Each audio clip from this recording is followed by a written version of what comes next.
Hey, this is Anney and Samantha. And welcome to Stuff I Never Told You, a production of iHeartRadio.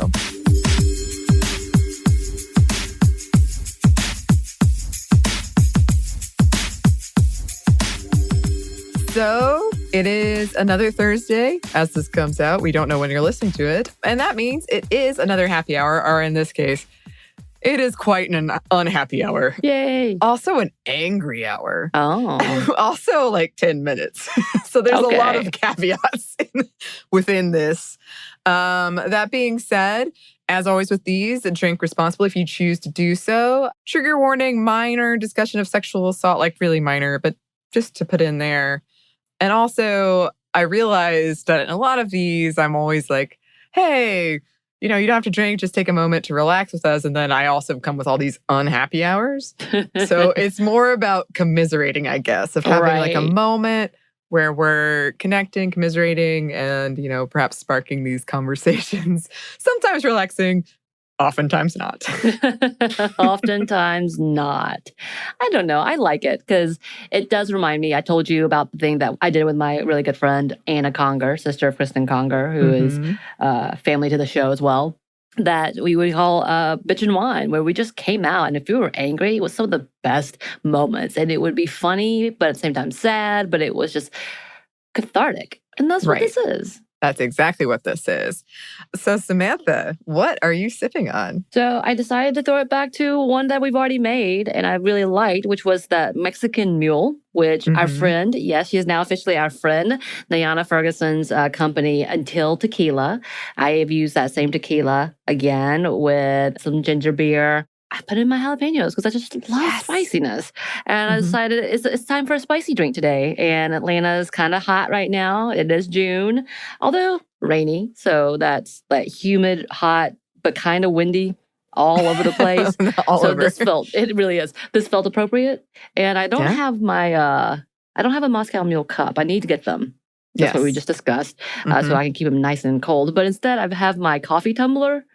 Oh, okay. As a replacement because it insulates it. So I'm hoping keeps that same type of glass and cups that's been used in maybe. Yeah. What are you drinking on? It looks nice. So I am drinking on a beer from Orpheus, actually, Samantha. And again, we're not sponsored currently by anybody we're talking about. And it is called All You Get Is All You Get. Yep. And I chose it purposefully because it relates to the topic we're talking about today. Okay. And also, I know I've discussed this with you, Samantha. I can't remember if I talked about it on the show. I'm someone who loves a theme. Yes, of course. I love a theme. I love doing things that no one else picks up on. And then later I'm like, didn't you realize the pun in that macaroni dish I provided? And they're like, what? I do that a lot for Dungeons and Dragons. So whatever is supposed to happen in the session or what I think is the general theme of the session, I will make dishes based off of it. And I choose drinks based off of it. And I always bring at least one beer that I think is evocative or captures whatever I'm going for, and no one hardly ever gets it, and I can't blame them for it because why would you be like, the beer is all you get is all you get. I know what's gonna happen. It's a very silly, silly thing. I love it. But our Dungeons and Dragons session got pushed, so that is what I'm drinking today. And for today, we are talking about sex entitlements, and particularly male sex entitlement. And I'm going to be sharing some personal stories that have happened to people in my life recently, but I have changed some facts, just to put that out there, because I do come from a small town. It would be very easy to figure out who I'm talking about. Probably still not too difficult, but just so you know, I have changed some things, but the heart of it is there. It's the same. Good to know. Yes. So this has been something that's really bothered me for a long time. And I know we've talked about it before on the show, of this whole idea of like you owe people, and especially men, sex. And if you're a woman, you could be guilted into that, or just it can really eat at you. And that was something that in my past relationships, and especially as I've kind of learned like, oh, I'm asexual or something close to it, that I am not going to be someone who has a lot of sex, and I don't want a lot of sex. But then, like, my friends who are on my side, but, just maybe not as aware of what I'm going through or how I identify, would be like, oh, this person you're with must have so much like blue balls, or they must be so miserable, or whatever it is. And then me being like, oh God, I'm a terrible girlfriend or the like, and feeling this guilt and like you owe it to somebody. Right. And I know some listeners have written in about being asexual and have said that they've encountered men who have told them that they can fix you. That it's kind of like on the level of conversion therapy, where you just have to have sex. Even if it's bad sex, you have to have a lot of sex, even if it hurts. Maybe even be raped, and you will be cured. In heavy quotes, cured. Right. And all of this has been on my mind because lately, recently, my mom, who my dad died about 2 years ago now, someone close to her died and had been ill for about a year. And this woman's husband contacted my mom and was like, I haven't had sex in a year. And it's been real hell for me. And I would like to, what is your life? What are you doing with your life? Why don't we just have sex? Because you don't have a man in your life and you must feel so empty. All of this stuff that is like filling me with rage as I'm even talking about it. Because this was someone my mom cared about. And so I talked to my mom about it, and to hear in her voice, like, she was asking me, do you think I sent any signals? Do you think I did something wrong? And all the stuff I've heard myself say.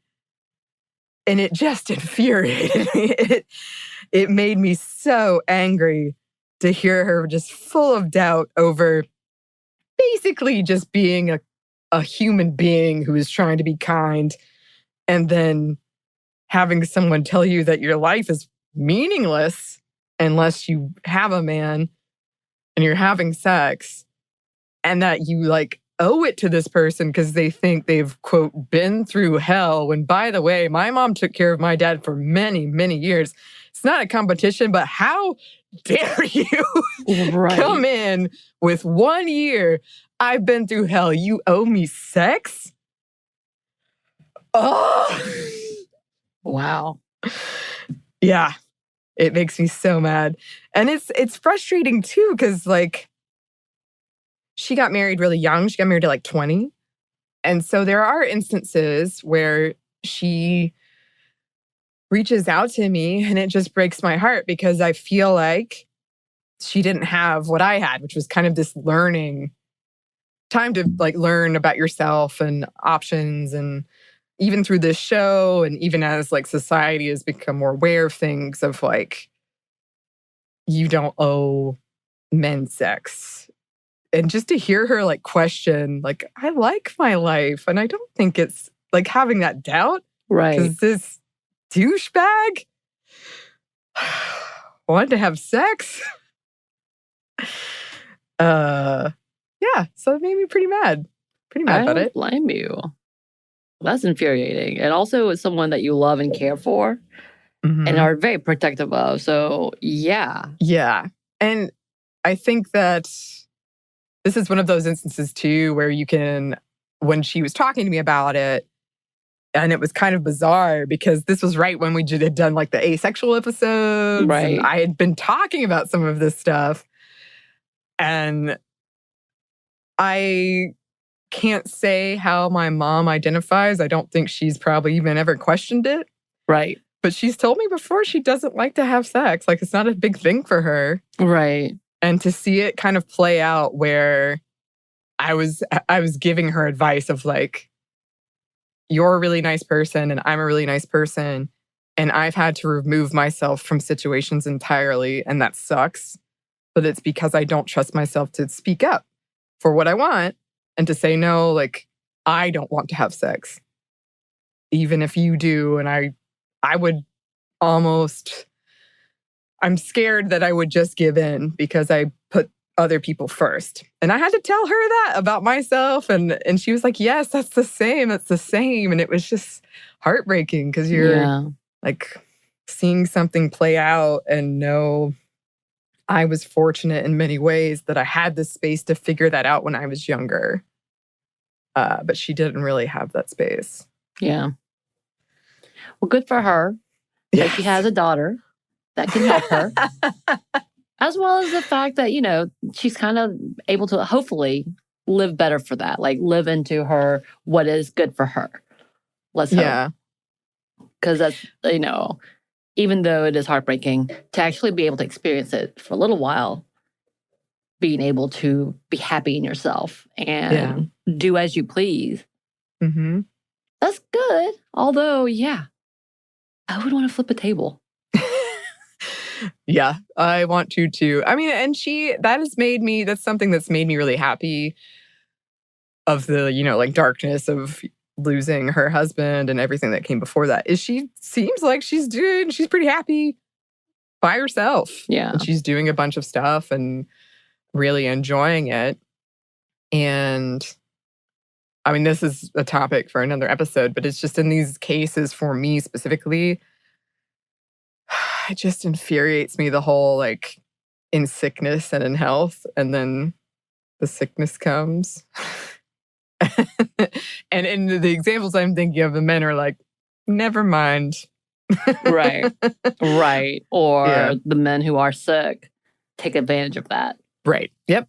And I do want to say here, like, we're talking about mostly, male sex entitlement and women, but I have spoken to male friends, and particularly queer male friends, who have told me about kind of the pressure it puts on them as well. Of like, if I don't want sex and I don't want heterosexual sex and I don't want it like loudly where everyone knows I want it, then I feel like I'm judged or I'm failing or all these other things. So again, it's not good for anybody. It's not good for anybody. Right. As in fact, our next episode, if you're listening to this sequentially, as in like when it comes out, we're going to talk about virginity. And a part of the conversation it's very blip, but it's the whole basis of it is toxic masculinity, dangerous patriarchy, in the idea that it's extreme for both, whether you have to be pure for women, and for men, you have to be hypersexual or you're not truly men. And that push is so damaging in that they're going to call you out and say, well, you're not a real man unless you've had sex with 10 girls. And some of it better be exactly what is seen as porn type of conversations. Right. And it is super, super dangerous. Yeah. And toxic beyond anything else. And it's so sad because you're right. In this very case, stuff like this, it's damaging to everyone. Everyone. Why can't we just be as we are instead of being a caricature of what we're supposed to be according to heteronormative ideology that shouldn't exist? Right. Yeah, I mean, when you think about it, when you just get to the like bare bones of it, we are creating a situation that is dangerous and unhealthy for pretty much everybody. And I also want to put in here too, this is definitely a topic for a separate episode, but I think that all of this makes it really complicated for women as well who want sex. Yeah, it's a separate episode, but I just feel like there is a tension between being a woman and being vocal about wanting sex and that getting weaponized against you. Right. Or just like that we're coming from different understandings a lot of times about what that means for men and women. Yeah. So acknowledging those things. But yes, this has been my rage on happy hour. Right. And to be fair, like for me specifically, I came from being completely scared of sex, demonizing what sex was, coming to, oh my God, I want to have sex now. What's happening? To being hypersexual, to now being kind of 40, like, I'm tired. My body hurts. If I'm not in the exact mood, then I might not want to do squat other than cuddling. And feeling like my changes throughout my years could be problematic. Like I'm worried about, am I okay? When it's actually absolutely normal to have off days or normal days being different at any of those times, and trying to talk about that and trying to understand that in your own self, but then seeing all of these, like, oh, you're supposed to be this, this, and this, and then you never change. It's so absurd. Yeah. And it is also a dangerous mindset because, you're like, well, what's wrong with me? Why am I not what I was 10 years ago? Mm-hmm. Yeah, I'll never forget when I did that We Hiked a Heel event 2 years ago now. We did this exercise where it was like I promised not to do XYZ damaging thing or unhelpful thing or unhealthy thing. And one woman said, I promised to stop comparing myself to my younger self. And I was like, yeah, that's super smart. Great. Yeah. That's super smart. Because my younger self is like, what the hell are you doing now? And my older self is like, what was I thinking then? And it's all totally normal. Well, cheers, I guess. No, I think it's a lot to think about, and that's a lot to process. And thank you for sharing it with us because, I'm going to throw punches. Yeah. I'm probably going to get punched in the throat. It takes me, I get angry, but it takes me a lot to get to, expressive angry. Right. And I'm there. I am there. Well, we hope that you enjoyed, listeners, or felt something resonate with you or felt a connection. If you would like to contact us, we would love to hear from you. Our email is stuffmediamomstuff@iheartmedia.com. You can find us on Instagram at Stuff I've Never Told You or on Twitter at MomStuffPodcast. Thanks, as always, to our super producer, Christina. Thank you, Christina. And thanks to you for listening. Stuff I've Never Told You is a production of iHeartRadio. For more podcasts from iHeartRadio, visit the iHeartRadio app, Apple Podcasts, or wherever you listen to your favorite shows.